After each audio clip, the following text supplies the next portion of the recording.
merci de cette invitation. Ça me fait vraiment plaisir de contribuer à une réflexion qui est, à mon sens, au cœur des enjeux pour la mission et pour l'Église. Je me présente, donc j'aime bien me présenter comme un pasteur atypique. Je suis actuellement pasteur de l'Église protestante unie, mais je n'ai pas démarré dans cette église. J'ai grandi dans l'église anglicane en Angleterre. Mon père est baptiste. Et puis, je suis venu en France où j'ai côtoyé des communautés catholiques et évangéliques avant de partir en Russie où j'ai côtoyé l'église orthodoxe. J'ai rencontré ma femme qui est luthérienne. J'ai été ordonné ensuite dans l'église anglicane avant de revenir en France, devenir un pasteur réformé dans une église qui, il y a 3 ans, s'est unie avec les luthériens. Donc je suis aujourd'hui pasteur luthéro-réformé et dans quelques mois, je retourne en Angleterre pour redevenir pasteur anglican. Tout ça pour dire que je pense que j'ai un parcours atypique qui est en marge des institutions. Même si, en réalité, j'exerce un ministère qui est au cœur des institutions. Mais je pense que la capacité d'avoir les pieds dans différents camps en même temps est un charisme à chercher dans nos temps. Nous vivons dans une société qui est à la fois en mouvement, mais aussi un peu statique. Il y a toujours des restes de certaines logiques, mais on anticipe aussi sur l'avenir. Et ces personnes qui ont la capacité d'être des ponts, des passerelles, sont extrêmement précieux. Et je pense que nous sommes un peu ces gens-là, parce que sinon on ne serait pas là. Nous sommes là parce que nous avons à cœur l'accompagnement des églises dans leur désarroi, parce que c'est de ce point de vue que je veux parler cet après-midi. Mais aussi, nous sommes très sensibles aux nouveaux défis et aux besoins d'innovation, de changement, et nous savons que les églises telles qu'elles ont vécu leur mission jusque-là ne pourront pas accomplir la mission de Jésus-Christ à elles seules. Et avoir cette capacité à voir les deux réalités me semble extrêmement précieux au temps actuel. Voilà. Vous voyez, je partage mon cœur dès le départ. Je suis, pour juste prolonger sur la présentation, donc marié. J'ai donc une seule femme. J'ai 5 enfants qui, eux, sont français ou anglais ou allemands, ils ne savent pas trop.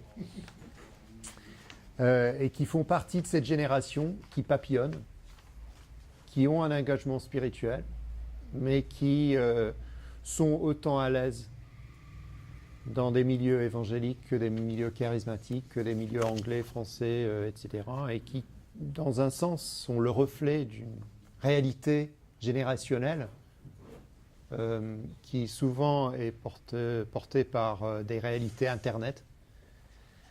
Ils aiment bien écouter Hillsong sur YouTube, regarder des cultes sur Internet, mais ils préfèrent quand même être dans un culte réel, à condition qu'on les prenne au sérieux. Voilà.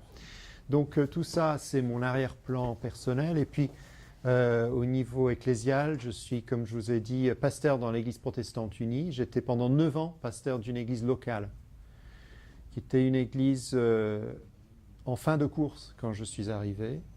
Mais heureusement, le Seigneur était là, et je l'ai vite découvert. Et il nous a permis, à nous qui étions là, de vivre une forme de renouveau local qui était plein de promesses et qui m'a rappelé que même si les situations semblent désespérées, même si les contextes semblent écartés, semblent éloignés de la réalité, le Seigneur est toujours capable de ressusciter les choses. Aujourd'hui, mon ministère est un ministère national. Je fais partie de l'équipe nationale de l'Église protestante unie et je suis responsable pour l'évangélisation et la formation, que j'aime bien traduire comme étant un peu le fer de lance d'un processus de changement dans l'Église pour que petit à petit elle se renouvelle et se recentre à nouveau sur son cœur qui est l'Évangile, et sur sa mission, qui est l'annonce à tout le monde, et non pas uniquement aux bons protestants. Voilà. J'aimerais juste parler avec vous, et si vous me le permettez, je vais essayer de parler sur un ton plus conversation, que j'avais préparé quelque chose, mais je sens que c'est peut-être plus dans l'échange que ça va être porteur de sens pour nous aujourd'hui. Du point de vue des églises institutionnelles qui se trouvent confrontées à ces difficultés, nous avons entendu à plusieurs reprises le discours ou le témoignage qui est à chaque fois percutant, de ceux qui sont sur les marges. J'aimerais juste un instant partir de la réalité des églises qui, pendant très longtemps, étaient au cœur de la réalité religieuse chrétienne dans nos pays et ici. Ces églises institutionnelles qui étaient pendant très longtemps le centre du fait religieux. Catholiques ou protestants, peu importe, mais dans leur monde, ils étaient au centre. Et qui, depuis une génération, depuis la fin de la Deuxième Guerre mondiale en réalité, mais avec de plus en plus de frénésie, de plus en plus de vitesse, se trouvent décalés et démunis, ne savent pas trop comment maintenir une présence. Et c'est vraiment dans ces termes-là souvent que c'est présenté.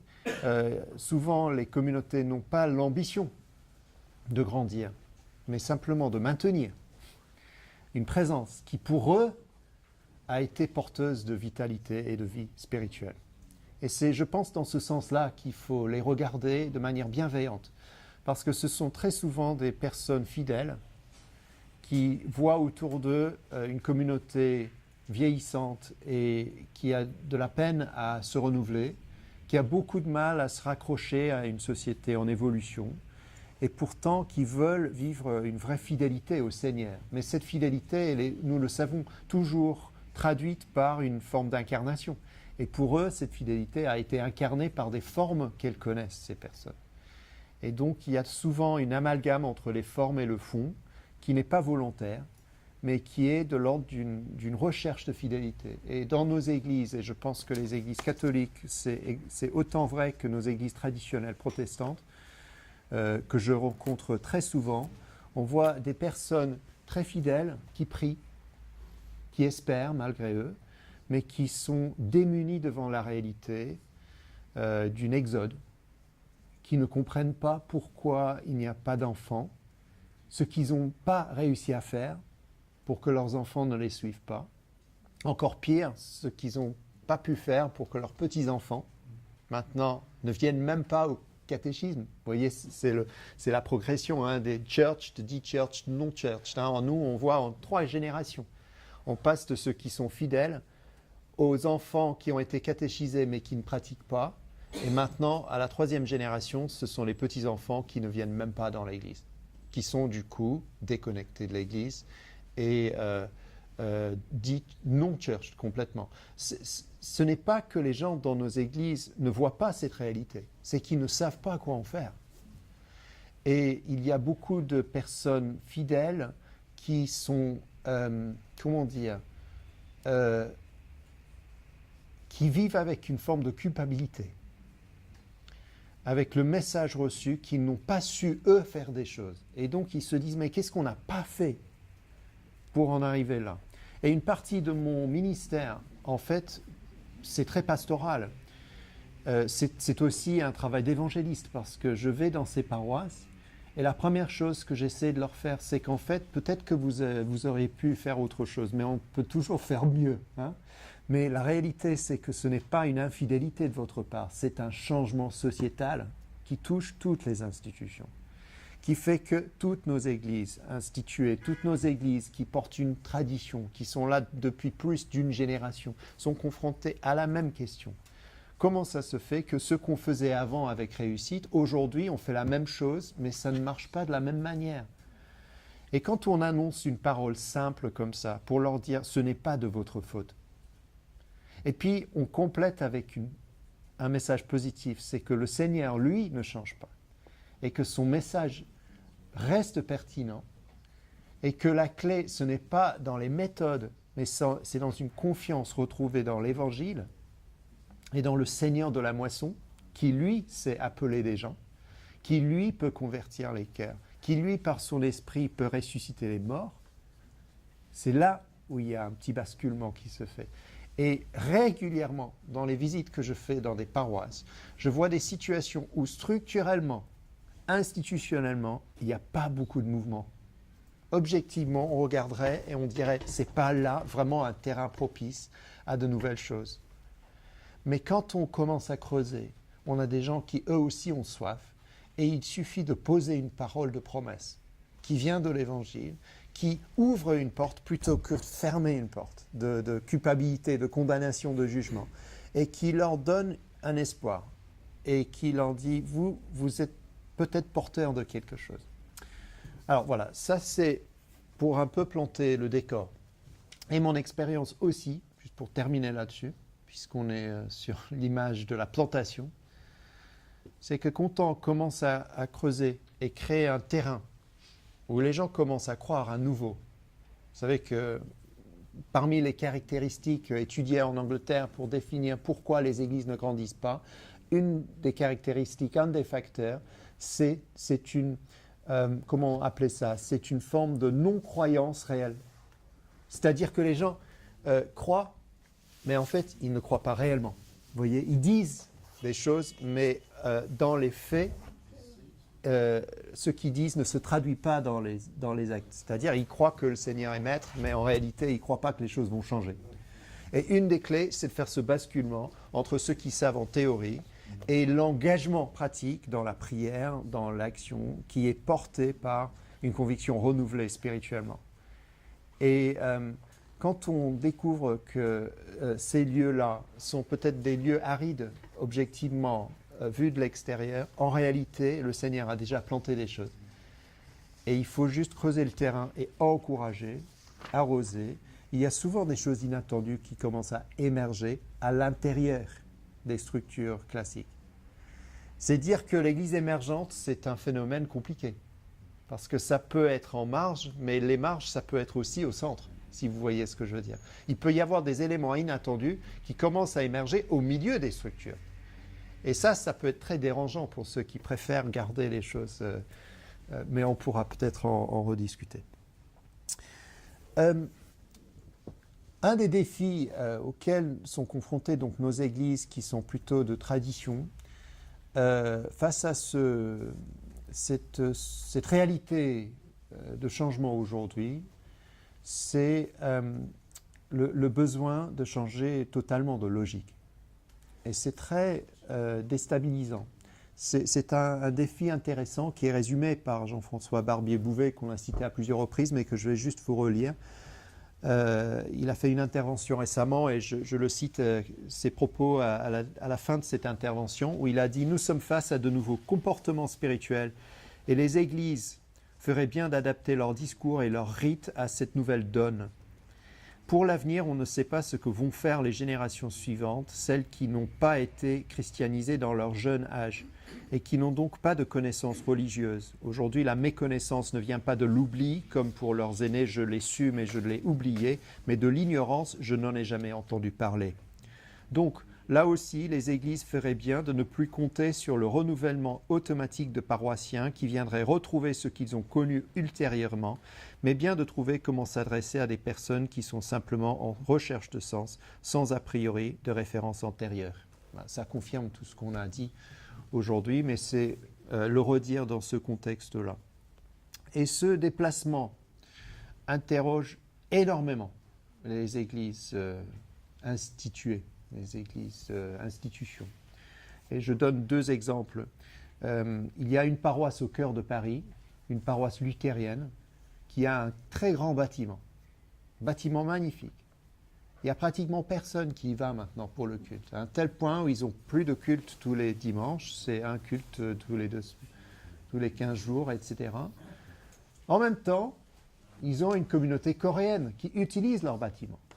Et cette communauté coréenne a pris tellement d'ampleur que maintenant ils sont obligés de déménager parce qu'ils n'ont plus de place dans ce même bâtiment. Comment le conseil presbytéral de ce lieu peut-il réagir à une telle situation? D'un côté, une forme de désespérance parce qu'il n'y a plus de paroissiens et un grand bâtiment. De l'autre côté, une nouvelle communauté qui surgit, qui arrive de nulle part, issue de l'immigration, et puis qui maintenant veut déménager tellement ils sont nombreux et il n'y a plus de place. Je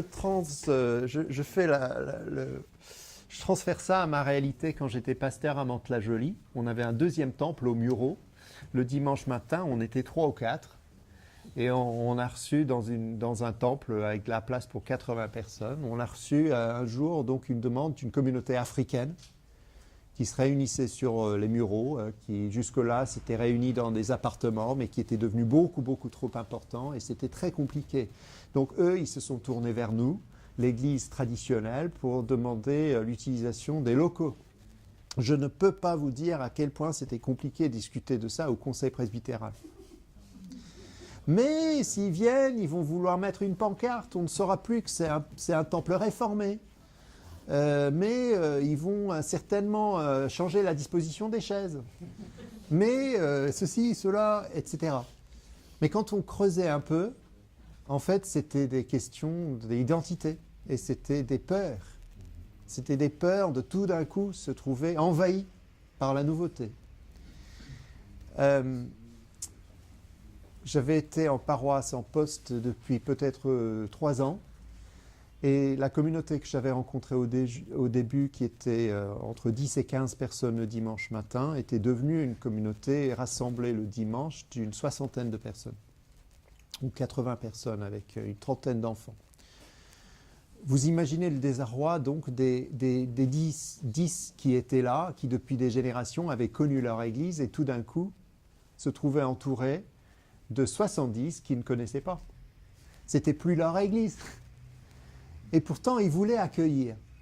Ils voulaient être ouverts, mais quand la réalité est venue, ils ont découvert en fait que tout avait été inversé. Ils n'étaient plus du tout chez eux, alors qu'ils étaient chez eux. Et c'était très, très, très compliqué.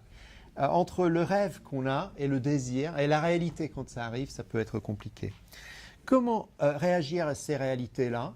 Et comment réagir aussi à la réalité qu'il y a de plus en plus de gens qui cherchent, mais qui ne se tournent pas et plus vers nos églises classiques, comme c'était le cas avant.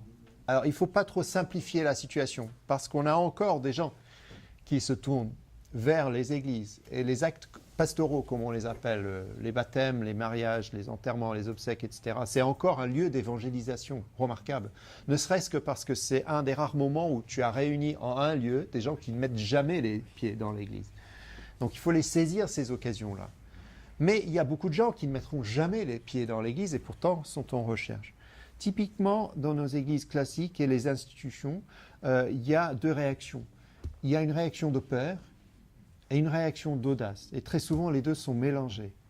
La réaction de peur, c'est, on pourrait dire, une réaction de repli. On veut se protéger. Ce n'est pas logique, mais on se dit, ce qu'on va faire, c'est qu'on veut faire avec plus d'insistance ce qu'on sait faire. On va essayer de faire avec plus d'efforts ce qu'on a toujours fait, dans l'espoir que ça va fonctionner et qu'il viendra un moment où l'orage va passer et on trouvera de nouveau les gens qu'on avait perdus entre-temps. Au pire, ça peut être un déni tout simplement ou une forme de résignation. Les choses vont jamais s'améliorer et nous, on est la dernière génération avant le déluge. Mais les changements peuvent aussi provoquer des désirs de renouvellement. Et c'est là-dessus, je pense, qu'on peut travailler dans ces contextes-là, en rassurant et en annonçant quelque chose. Et du coup, on essaye modestement d'expérimenter, conscient des difficultés, sachant par exemple qu'une paroisse classique, en général, repose sur la bonne volonté de personnes plutôt âgées, qui donc ne sont pas les mieux placées pour innover. Et ce n'est pas du coup étonnant que beaucoup de gens cherchent ailleurs que dans les lieux classiques pour trouver une réponse à leur recherche spirituelle. Ce qui me fait penser évidemment à ce passage dans les évangiles, un peu cassant, où Jésus dit « On ne met pas de vin nouveau dans de vieilles outres ». Autrement, les outres éclatent et le vin se répand, et les outres sont perdues. On met le vin nouveau dans des outres neuves et l'ensemble se conserve. Du coup, la question que je voulais nous poser aujourd'hui, c'est est-ce que nous sommes condamnés, du coup, à entendre cette parole comme une opposition binaire entre tradition et nouveauté, entre église plutôt historique, instituée, entre institutions, et innovation qui démarre sur les marges de ces mêmes églises. Dans un sens, je pense qu'il faut honorer la parole de Jésus et la réponse est oui. Je pense honnêtement qu'il y a des choses que les institutions ne peuvent plus faire. Je pense qu'il y a des lieux où les églises classiques et traditionnelles ne peuvent pas aller. Je pense qu'il faut le dire. Mais je pense aussi que les paroles de Jésus nous poussent plus loin. Parce qu'il me semble que l'opposition que signale Jésus n'est pas une opposition d'ordre structurel, mais une opposition spirituelle. C'est-à-dire que la question n'est pas le vin avec ou sans outre. Dans les deux cas, il faut des outres. Dans les deux cas, il faut des structures. Dans les deux cas, il faut une organisation. Dans les deux cas, il faut une forme d'institution. Et même les nouvelles formes d'église, au bout d'un moment, sont obligées de se structurer. La question n'est pas est-ce qu'on a des structures, est-ce qu'on a des formes, La question est plutôt les outres sont-elles capables d'accueillir le vin nouveau? Sont-elles nouvelles ou renouvelées? Parce que si oui, il y a peut-être quelque chose qui peut se faire. Et je pense que là, il y a une lueur d'espoir du coup pour les institutions d'Église qui sont conscientes de leur fondement historique et qui sont décalées du coup par rapport aux défis d'aujourd'hui. Et je pense fondamentalement que la crise que nous traversons peut être une chance pour nos institutions. Une chance pour la mission. Si les institutions peuvent se laisser interpeller, renouvelées par le Seigneur. Et je pense que cette chance peut aller dans deux sens. Et je vais développer ça parce que je pense que ce n'est pas juste que nos institutions ont besoin d'aide pour se développer, pour se déplacer, pour accueillir les nouveautés. C'est aussi que les nouveautés et les nouvelles formes d'église, les nouvelles manières d'être chrétien aujourd'hui, les nouvelles formes de communauté ont aussi besoin des institutions pour un accompagnement. Et mon propos en fait va dans ce sens-là.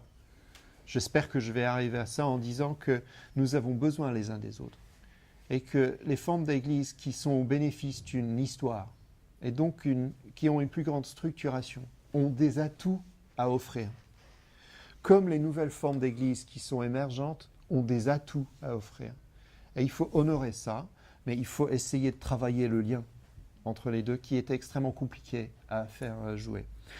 Juste 3 domaines où je pense qu'il y a une interrogation qui est posée aux institutions aujourd'hui par les nouvelles formes qui émergent, mais aussi où les institutions peuvent renvoyer la balle avec des choses à offrir. D'accord ? Et après, je vais voir si ça résonne chez vous ou si c'est à côté de la plaque. Le premier domaine de questionnement, c'est la mission de l'Église. Par définition, une institution est instituée.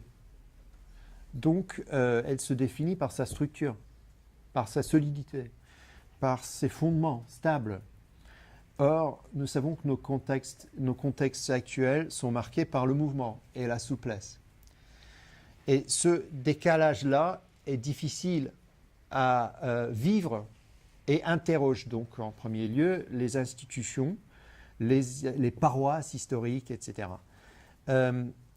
Et ce qui est vécu comme une sorte de fidélité au passé et donc à l'évangile reçu, parce que l'évangile c'est aussi de la transmission, aujourd'hui ne semble plus fidèle aux besoins actuels. Donc il y a une sorte de confrontation entre deux fidélités. Une fidélité à ce qu'on a reçu et une fidélité à la mission, qui nécessite donc de transgresser. Et on retrouve des propos qu'on a entendus tout à l'heure.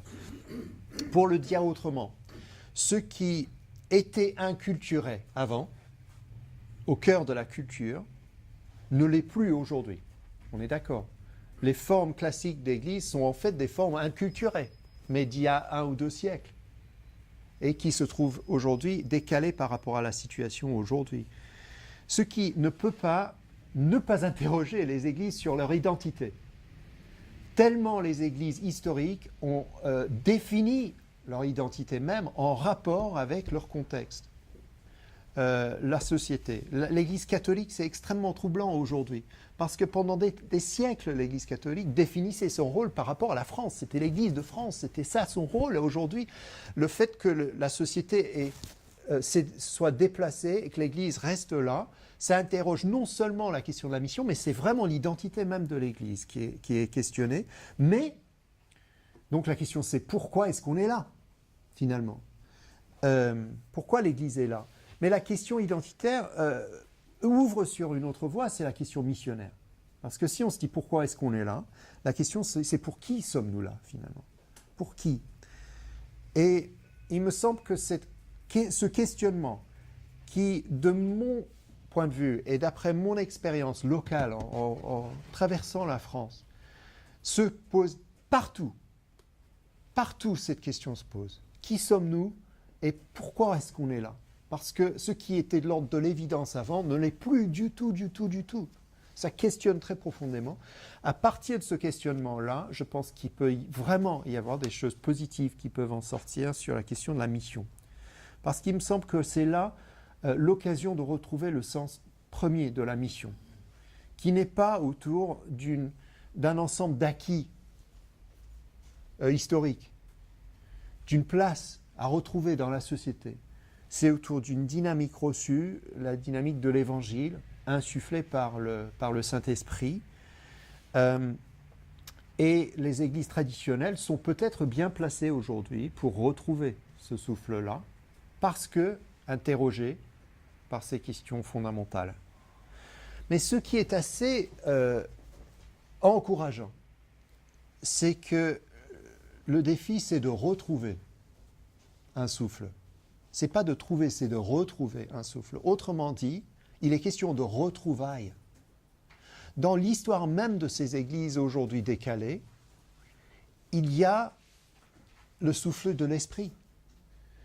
Nos églises institutions instituées, nos églises historiques sont porteuses d'histoire de mission, d'élan, de mouvement, n'ont pas toujours été décalées, n'ont pas toujours été en difficulté, etc., mais ont souvent fait preuve d'audace, ont été capables de se déplacer, parfois difficilement, mais l'ont fait. Dans la tradition protestante, on est fier de citer les temps des persécutions et tout ça, mais on oublie qu'à chaque génération, pratiquement, l'Église réformée en France a fait preuve de souplesse. Elle a su se renouveler face à des difficultés, face à des défis nouveaux. Et cette capacité-là est à retrouver. Et c'est en retrouvant ça qu'on retrouvera aussi le sens premier de l'Évangile, parce que ce n'est pas autre chose que dans notre propre ADN déjà. Aider les gens à retrouver donc, le sens de l'Évangile à partir du sens de l'histoire que représentent ces lieux, c'est un premier pas, je pense. Et c'est peut-être une manière de retrouver un élan qui peut donner une inspiration de changement pour l'avenir. Il s'agit en fait de retrouver le sens de la mission comme une mission incarnée. Parce que c'est ça. L'Église est toujours incarnée dans un lieu. Le problème se pose quand l'incarnation n'est pas contextualisée et n'est pas en phase avec le temps. Mais comment est-ce qu'on peut retrouver le sens d'une mission incarnée aujourd'hui? C'est la question à poser aux églises institutionnelles et qui sont posées par les nouvelles formes d'églises qui, presque par définition, sont incarnées, sont proches, sont contextuelles, sont à l'écoute. Mais pour tout cela, il faut un changement majeur de logique. Il faut passer, il me semble, d'une logique de maintien à une logique de mission. Et ce changement de logique nécessite énormément d'humilité pour les églises, institutions. Et ce n'est pas facile pour une institution de faire preuve d'humilité, en général. humilité et ouverture, c'est une conversion qui passe par une forme de repentance, je pense, parce que l'essentiel n'est pas l'institution. L'essentiel, c'est l'évangile. Et trop souvent, les églises historiques, à force d'être en place, sacralisent leur propre existence. Et du coup, l'enjeu n'est plus l'évangile, mais le maintien d'un système ou d'une identité. Arrivé à ce moment où on est prêt à faire le deuil d'un certain nombre de choses identitaires pour ensuite permettre l'émergence de nouvelles formes de témoignages, même à l'intérieur des paroisses, est un processus parfois long et douloureux. C'est une forme de deuil qu'il faut accompagner. Donc pour nous qui sommes dans les églises classiques, on lutte avec ça, on essaie d'accompagner ce changement, on essaie d'encourager. C'est lent, ça peut être difficile, mais heureusement que le Seigneur est là. En même temps, alors ça c'est le grand défi, hein, c'est la question qui est posée aux églises historiques. Est-ce qu'elles sont capables aujourd'hui de retrouver une pertinence qu'elles avaient avant et un élan qui est centré sur l'évangile et non pas sur l'autosatisfaction ou sur leur propre présence. Mais en même temps, il me semble que les églises historiques, ainsi questionnées et renouvelées, peuvent contribuer des choses dans le paysage actuel et peuvent aider aussi les nouvelles formes d'émergence, peuvent être un soutien. Je donne quelques idées. Tout d'abord, parce que dans un monde où nous vivons que pour le présent, les églises et les institutions nous rappellent que nous sommes ancrés dans une histoire et que l'évangile est une histoire et nous sommes tous porteurs d'histoire. Que ces églises ont souvent un sens de la fidélité de Dieu dans le passé qui peut nous inspirer. Qui est-ce qui n'est pas inspiré en lisant le récit de tel ou tel missionnaire, de tel ou tel apôtre, de tel ou tel chrétien qui a marqué son temps? L'enjeu n'est pas de reproduire ce qu'ils ont fait, mais de se laisser inspirer par le même élan et le même esprit. Deuxième, je pense que les institutions sont, malgré elles, quand même des formats culturels de l'Évangile dans une société qui continue à avoir besoin de repères. C'est un rôle plus modeste qu'auparavant, mais qui est quand même réel. C'est très intéressant dans notre société qu'au moment où la société traverse une crise, les gens ont tendance encore aujourd'hui à se retourner vers des lieux qu'ils estiment être sacrés, porteurs d'une forme d'altérité, de spiritualité. Est-ce que l'Église savent saisir ces occasions-là? Cette occasion, les moments de fête, malgré tout, à Noël, à Pâques, nos églises et institutions ont tendance encore à attirer des gens. On a entendu à plusieurs reprises aujourd'hui des personnes qui souvent sont sur des marges, n'ont pas de problème ponctuellement à visiter s'il y a tel ou tel événement. Ils ne vont pas s'ancrer là-dedans, mais ils peuvent aussi retrouver un sens. Le sens du patrimoine. C'est bête, mais avoir un bâtiment au cœur d'une ville, c'est quand même pas rien. Si on sait faire vivre ce lieu, si on peut en faire une image de la communauté qu'il a, et pas juste un bâtiment vide. Mais c'est difficile, et je vous donne en exemple les célébrations de l'année prochaine pour les protestants. Vous savez que l'année prochaine, c'est 2017. Bah oui, 2017, c'est les 500 ans de la Réforme. Notre Église protestante unie a fait un choix, qui n'était pas le choix de toutes les églises protestantes, mais c'est un choix de ne pas commémorer cet événement, mais de célébrer l'élan derrière. C'est-à-dire de dire, au lieu d'adorer Saint Luther et de le mettre sur un piédestal ou de refaire l'histoire, on va chercher à nous inspirer de son geste pour témoigner, nous aussi, comme lui il l'a fait. Vous voyez? C'est ce qu'on a dit.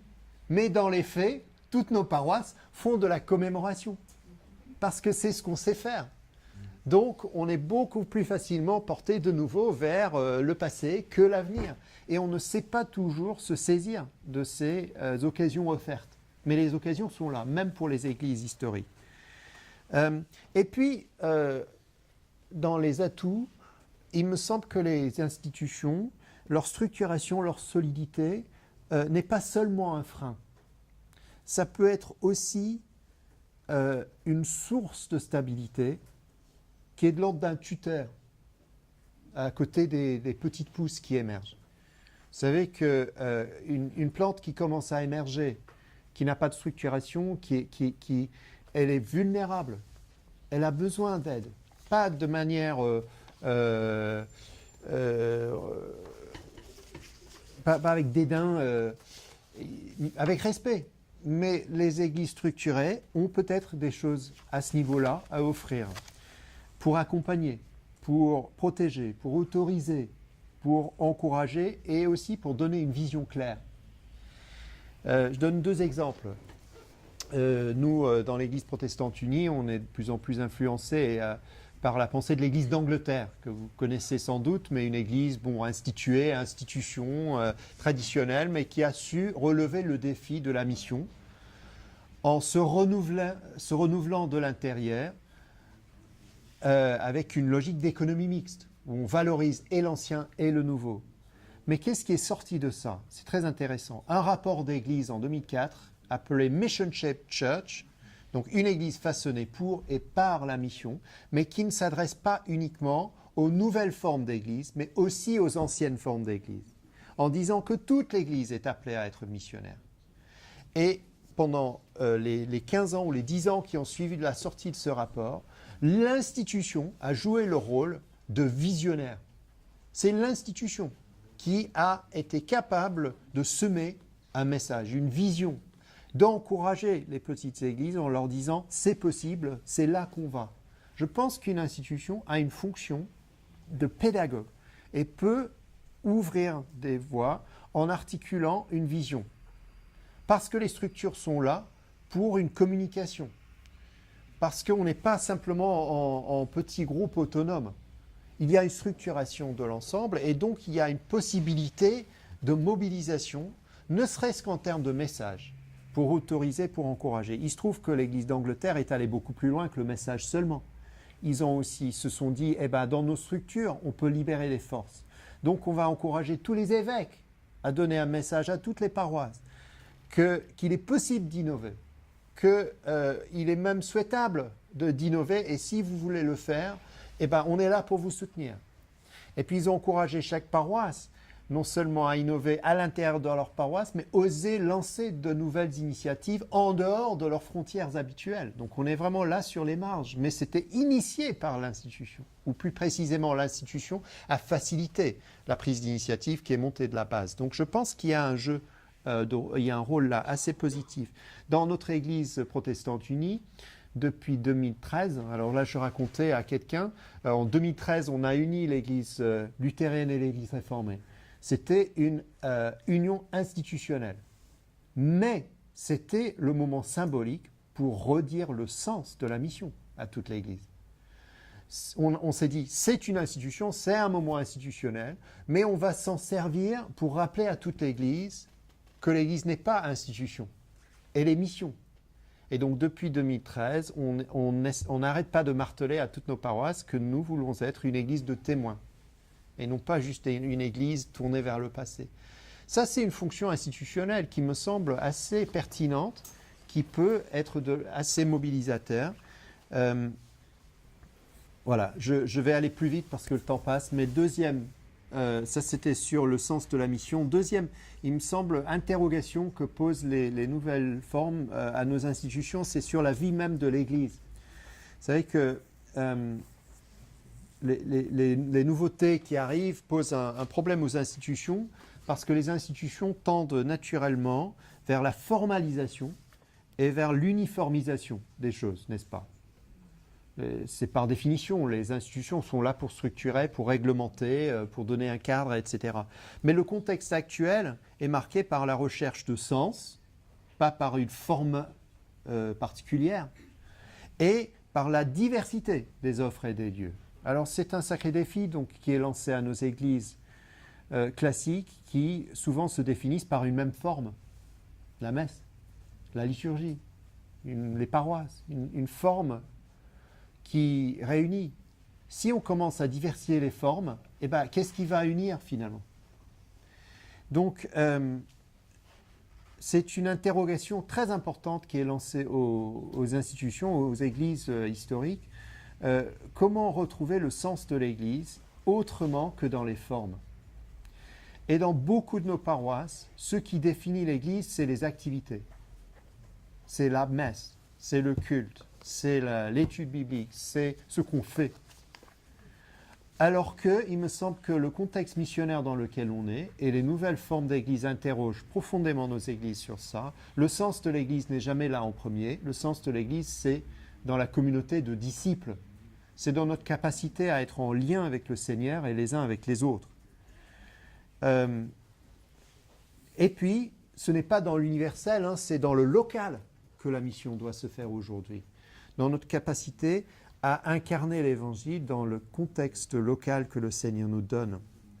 Alors, la multiplicité du coup des demandes locales, des besoins, incite nos églises à une nouvelle souplesse, une nouvelle écoute du terrain, à la prière, à l'écoute du contexte, à une nouvelle confiance en un Dieu qui agit, mais peut-être en dehors de nos cadres, justement. Et là aussi, donc, du coup, il faut un changement de logique pour nos églises, parce qu'il faut oser laisser nos églises locales s'adapter aux besoins du terrain, sans les punir quand elles transgressent ou quand elles traversent des frontières habituelles. Et puis, il faut faire preuve d'innovation et de créativité. Et là, mon problème est le suivant, c'est qu'en général, ce n'est pas les institutions qui innovent. Ce sont des personnes qui innovent. Une institution peut ouvrir un chemin, une institution peut offrir une vision même, une institution peut même assouplir les règles, mais ce sont des personnes qui doivent agir ensuite. Et souvent, le problème, en tout cas nous le voyons chez nous, le problème n'est pas dans les structures, le problème c'est dans les mentalités, c'est dans les habitudes. Mais, et c'est un grand mais, les paroisses. Nos paroisses, toutes nos paroisses, je comprends aussi les paroisses catholiques, toutes les paroisses ont un grand atout. C'est qu'à l'intérieur des structures, il y a des personnes. Il y a des personnes. Non, mais c'est une évidence, mais je le dis. Et ce sont des personnes normales qui sont, elles, au cœur de la société. C'est très, très important. Parce qu'on a parlé de la manière dont l'institution est décalée par rapport à la société. Mais les personnes qui sont à l'intérieur de l'institution ne sont pas décalées. Ces personnes font partie de la société. Elles sont la société. Elles sont à côté de leurs voisins. Et souvent, elles ont les mêmes questions. Donc il y a de nouvelles formes de proximité à trouver, non pas dans les structures, mais dans les personnes. Et je pense que nos paroisses, potentiellement, ont une force énorme. Si on peut convertir notre regard pour voir dans les paroissiens des témoins. Les personnes qui croisent d'autres, qui n'ont aucun lien avec l'Église, mais le font tous les jours. En termes de mission, il y a un vrai potentiel là. Le fossé existe entre les structures et les personnes, mais pas entre les personnes et les personnes. Mais ça nécessite évidemment un changement de logique, encore, pour ne plus penser nos églises locales comme des lieux d'activité, mais des lieux d'accompagnement. Des lieux d'accueil et d'accompagnement des personnes. Penser des églises locales comme des lieux, et là je rejoins parfaitement notre question d'aujourd'hui, des lieux de parcours de foi. Et je ne vois absolument pas pourquoi les églises locales classiques et traditionnelles ne pourraient pas commencer à penser leur existence en termes de parcours. Comment accueillir les gens, comment aider les gens à grandir dans leur foi, comment les mettre au travail, comment valoriser leurs dons, comment les aider à cheminer comme des disciples du Christ et non pas comme des paroissiens passifs. Mais ça nécessite un changement de logique. Et dans notre Église protestante unie, c'est ce vers quoi on tend. Mais qu'est-ce que c'est compliqué. C'est lent. Mais quand on le voit, c'est extraordinaire. Parce que les personnes, quand elles ont une idée et se sentent autorisées, sont capables de faire beaucoup de choses. Et puis le deuxième atout, là, ce n'est pas juste les personnes, c'est aussi le sens de la communauté. Dans une société qui est en recherche de lien, de relation. Nos paroisses ont un sens de la communauté, à mon avis, qui est un atout si on est capable de retrouver le sens de l'Église comme corps. Et le troisième défi, la troisième question qui est lancée à nos institutions, c'est le défi de l'ouverture. Je pense que la situation de dépassement que vivent beaucoup de nos institutions aujourd'hui est une chance pour découvrir qu'elles n'ont pas le monopole de la vie chrétienne dans nos pays, en France ou ailleurs. Et je pense que plus il y a une diversité d'expression de la foi, plus il est impossible tout simplement que les églises continuent à agir comme si elles étaient en vase clos. Plus on avance, plus la mission devient prioritaire pour nous, plus on est obligé de regarder le frère qui est en face et de voir qu'en fait on ne peut plus faire tout seul. J'ai fait référence à ce rapport de l'Église d'Angleterre qui s'appelle Mission Shaped Church. Je vous lis quelques lignes qui est juste intéressant parce que ça montre un peu ce propos. Ils disent dans ce rapport « Il est évident que le système paroissial reste un élément essentiel et central de la stratégie de l'Église pour incarner sa mission dans la nation. Mais ce seul système paroissial ne peut plus accomplir son objectif missionnaire. Nous devons reconnaître que nous avons besoin d'une variété d'approches missionnaires articulées les unes avec les autres. Nous avons besoin d'une économie mixte d'églises paroissiales à côté d'églises nouvelles en réseau, dans un partenariat actif à l'intérieur d'un cadre plus large. » C'est une église institutionnelle qui dit qu'on a besoin d'autres personnes aussi. Et donc la troisième question pour moi, par rapport aux institutions aujourd'hui, c'est est-ce que nous avons une capacité, est-ce que nous sommes capables de regarder au-delà de nos propres structures pour agir avec d'autres et pas contre eux. C'est une question d'ouverture, c'est une question de générosité, c'est une question de bienveillance au fond. L'expérimentation, l'audace, la créativité ne sont pas des qualités institutionnelles. Ce sont plutôt des qualités personnelles, spirituelles. Et dans ce paysage nouveau, nous avons besoin d'éclaireurs, de gens qui peuvent éclairer, qui peuvent ouvrir de nouveaux chemins. Nous avons besoin d'innovateurs. Une institution n'est pas bien placée pour faire ça. Et j'ai déjà dit que beaucoup de nos paroisses sont composées de personnes âgées. Ce n'est pas forcément à partir de ces personnes-là que nous allons avoir beaucoup d'innovations, beaucoup de nouvelles manières d'être en résonance avec des personnes à l'extérieur. Par contre, ces personnes peuvent prier, peuvent encourager. Nos institutions peuvent libérer des forces, peuvent autoriser, peuvent faciliter l'implantation. On a parlé de prêts de bâtiments. C'est banal, mais il y a plein de manières par lesquelles les églises institutions peuvent faciliter les nouvelles formes d'église si elles ont le courage de dépasser leur propre père identitaire. Pour entrer, au fond, dans une logique de don. Et je pense que c'est ça. En donnant, en fait, on reçoit. Et c'est intéressant. C'est, je pense, une chance pour nos institutions pour découvrir ce que le Conseil œcuménique des Églises a appelé l'évangélisation par les marges. Quand l'évangélisation se fait par les marges, c'est l'Église elle-même qui est interrogée et qui retrouve le sens de l'Évangile. Elle se laisse évangéliser par les autres.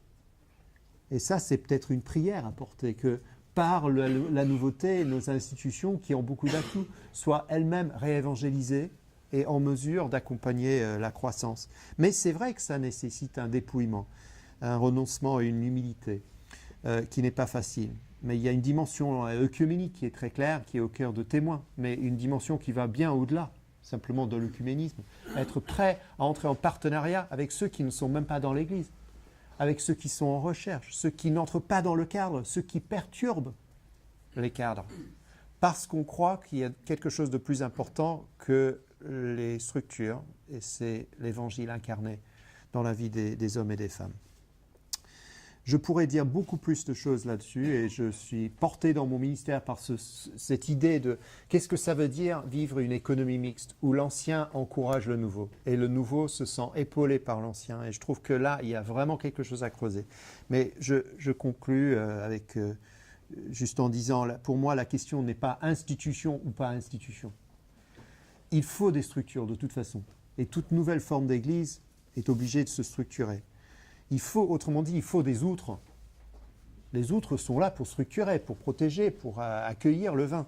La question, c'est est-ce que nos outres sont vieilles, rigides et inflexibles, ou est-ce que nos outres sont nouvelles, ou au moins renouvelées et souples? Et là, j'aime une autre parole de Jésus qui dit un maître de la loi, c'est dans l'évangile de Matthieu au chapitre 13, un maître de la loi qui devient disciple du royaume des cieux, voici à quoi il ressemble, il est comme un maître de maison qui tire de son trésor des choses nouvelles et des choses anciennes. Pas l'un ou l'autre, mais les deux ensemble pour le royaume. Et il me semble qu'aujourd'hui, nous avons besoin de nouvelles formes d'inculturation, d'audace, de prise de risque que les institutions ne peuvent pas faire. Mais elles peuvent jouer un rôle important là où elles sont. Elles peuvent se renouveler et être en lien de nouvelles manières. Et elles peuvent accompagner et encourager. Et avec un nouveau sens de la mission, avec un recentrage sur le local et avec une bienveillance volontariste, je pense que les institutions peuvent devenir des outres, peut-être pas neuves, mais au moins renouvelées. En tout cas, c'est ma prière. Merci.